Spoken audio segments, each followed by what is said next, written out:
जय गुरुदेव, जय महाकाली। आप सभी साधकों का जय महाकाली साबर मंत्र विज्ञान के आपके अपने चैनल पर स्वागत है। आज एक प्रचंड शक्ति ज्वालामालिनी सिद्धि के विषय पर चर्चा करेंगे और उसकी साधना विधि आपको बताएंगे।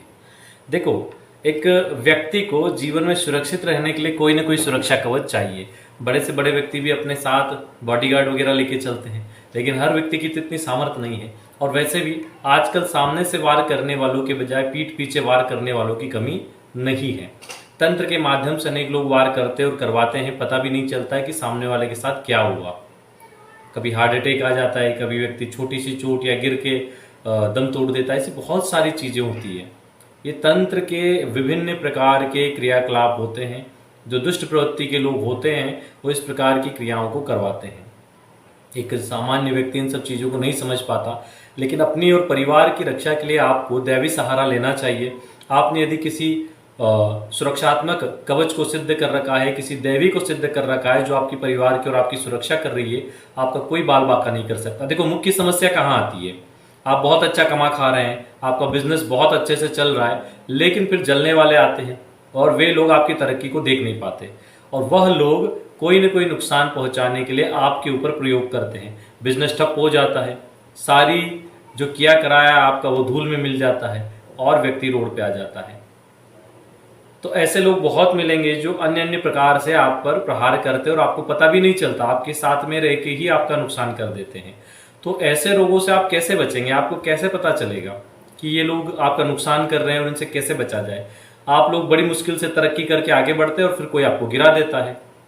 अगर चाहते हैं कि जीवन में स्थायी सुरक्षा हो और ऐसे लोगों से कोई ना कोई शक्ति हमारा बचाव करे, ये लोग हमेशा हमसे या तो दूर रहे या हमारा नुकसान करने से पहले ही नष्ट हो जाए, तो इस प्रकार आपको पहले ही कोई ना कोई सिद्धि अपने सुरक्षात्मक दृष्टि से सिद्ध करनी चाहिए, ताकि आपके परिवार के और आपके व्यापार या आपके धन समृद्धि संपत्ति की वो रक्षा करे, जिससे कि आप जीवन में गड्ढा खाने से बच जाए। बहुत से लोग हैं जो गड्ढे खा चुके और बाद में आते हैं।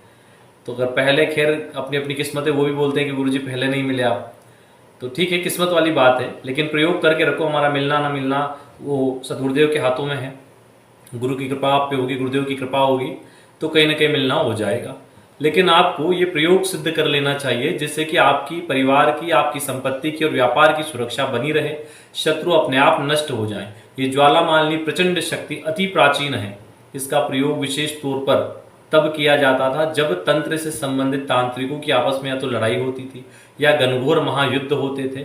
यहाँ तक कि देवताओं के युद्ध में भी इस शक्ति का प्रयोग किया जाता था। ये प्रचंड ज्वालामालिनी शक्ति इतनी प्रभावी है कि यह किसी को भी नष्ट कर देती है, चाहे वो दैत्य हो, दानव हो या देव हो। यह स्वयं भगवान के त्रिनेत्र की शक्ति है। भगवान शिव के त्रिनेत्र की शक्ति को ही ज्वालामालिनी शक्ति कहा गया है। माँ दुर्गा का ही यह अंश है। यह शक्ति स्वरूपा संपूर्ण दृष्टि से साधक की रक्षा करने वाली और उसके शत्रुओं के समूल नाश करने वाली, चाहे कितने भी शत्रु हों, ज्ञात हों अज्ञात हों, ये सबका नाश करने वाली है। इस प्रयोग को व्यक्ति एक बार कर ले, सालों साल इसका प्रभाव रहता है, लेकिन इसकी पूर्ण कृपा की प्राप्ति के लिए प्रति वर्ष इसको अगर दोहरा लिया दिए तो बहुत अच्छा है। प्रतिवर्ष दोहरा लो, कोई बहुत बड़ा अनुष्ठान नहीं है। सामान्य दृष्टि से हमारे परिवार और संपत्ति की रक्षा के लिए व्यक्ति इतना तो कर ही सकता है। ठीक है, नए सिरे से नहीं तो इतनी संपत्ति बनाने में कई साल लग जाएंगे। इसलिए अगर कुछ दिनों का प्रयोग कर लिया जाए और तो हमारी संपत्ति तो सुरक्षित होगी, परिवार और हम तो सुरक्षित रहेंगे ही रहेंगे, लगातार तरक्की करेंगे। हमारी तरक्की को अवरुद्ध नहीं कर पाएगा। कई बार देखने में आया है कि लोग अच्छी तरक्की पे जा रहे हैं और उनका लक्ष्मी बंधन कर दिया जाता है, आय बंधन कर दी जाती है, या कोई न कोई कुलदेवी या पितृ बंधन कर दिए जाते हैं, जिनकी वजह से उनकी जो ग्रोथ है वो रुक जाती है और वो रिवर्स हो जाते हैं, नुकसान में जाने लग जाते हैं। अच्छे बिजनेस चलते चलते नुकसान में जाने लग जाते हैं। तो इसी वजह से ये होता है। तो इसलिए ऐसे गुप्त प्रयोग करने चाहिए। ऐसे बहुत सारे प्रयोग हैं जिनको आप लोग नहीं जानते हैं। हम एक एक करके चैनल पर लगभग बहुत सारे प्रयोग दे चुके हैं। अगर आप उनको करेंगे तो उनके रिजल्ट मिलेंगे। ऐसे बहुत सारे प्रयोग हैं, जैसे भगवान हनुमान जी का एक और प्रयोग, इनमें कपिंद्रास्त्र बोलते हैं उसको, बहुत प्रभावशाली है। कपिंद्रास्त्र जिसके प्रभाव से भगवान शिव ने त्रिपुर का नाश किया था। और उसी में से अघोरास्त्र है, हनुमंत अघोरास्त्र बोला जाता है उसको। लांगुरास्त्र है, लांगुर अस्त्र भी बोला जाता है। ऐसी कई सारी शक्तियां हैं जिनके प्रचंड प्रहार हैं। माँ धूमावती का धूम्रवर्ण तांत्रिक प्रयोग है। ऐसी कई सारी शक्तियां हैं जिनका प्रयोग किया जा सकता है, लेकिन उनमें सब में जो सरल है वो आपको बता रहे हैं ज्वालामालिनी। ये सबसे सरल है और इसका कोई बड़ा विधान नहीं है।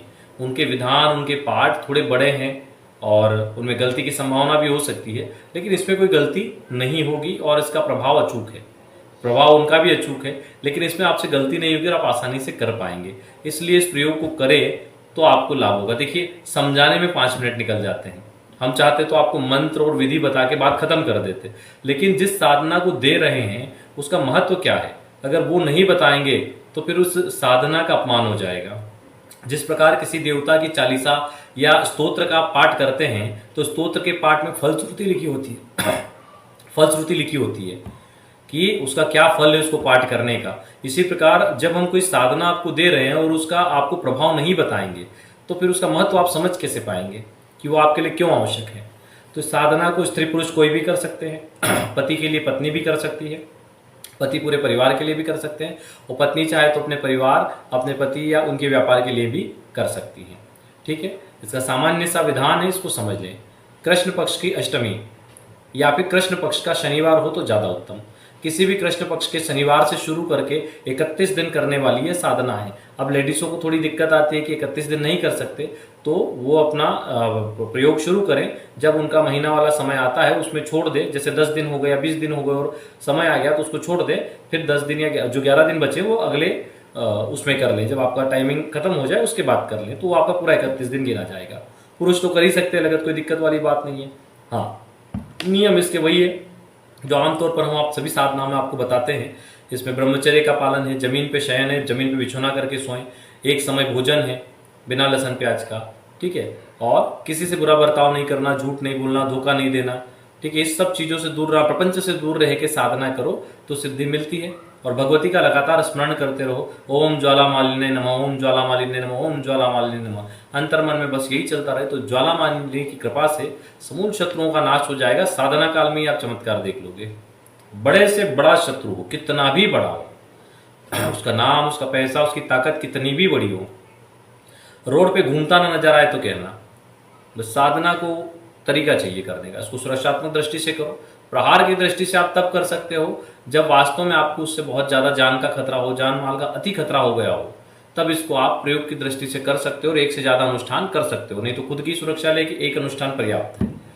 31 दिन का एक अनुष्ठान पर्याप्त है, 31 माला का जप है, ठीक है।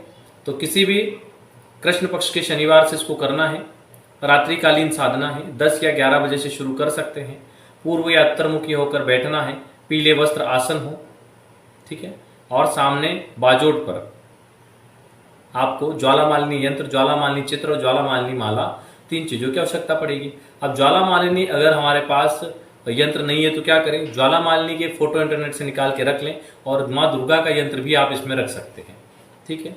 दुर्गा यंत्र रख लें और अपना पवित्रीकरण आचमन करें। तिल के तेल का या घी का दीपक प्रज्वलित करें अपनी बाईं ओर, देवता के दाईं ओर। दीपक का पूजन करें। पूजन के पश्चात हाथ में जल लेके संकल्प ले कि मैं अपने जीवन से समूल शत्रुओं के नाश के लिए, ज्ञात अज्ञात समूल शत्रुओं के नाश के लिए, ग्रह बाधा नाश के लिए, तंत्र बाधा नाश के लिए, कुंडलीय दोष नाश के लिए एवं जीवन की संपूर्ण समस्याओं को भस्मीभूत करने के लिए अति प्राचीन, दिव्य, परम प्रभावी ज्वालामालिनी सिद्धि साधना करने जा रहा हूं, ऐसा संकल्प लेके जल छोड़ दे।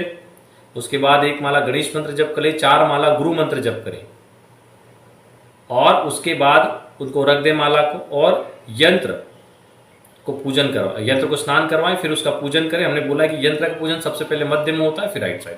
फोटो का पूजन करें, पुनः माला का पूजन करें और फिर ज्वालामालिनी मंत्र की 21 माला मंत्र जप करें। ज्वालामालिनी मंत्र को नोट करिए।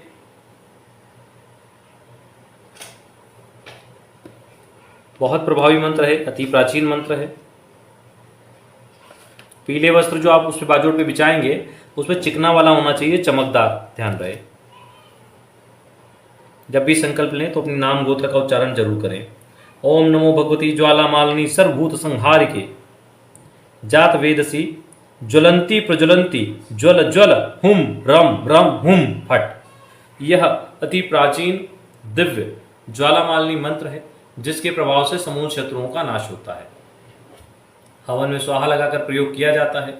जब इसका हवन होता है तो उसमें जो सामग्री है, वैसे इसमें हवन करने की आवश्यकता नहीं है, मंत्र जब अनुष्ठानीय, फिर भी अगर कोई हवन करते हैं तो उसमें काली तिल, हवन सामग्री और घी या तिल के तेल का प्रयोग कर सकते हैं।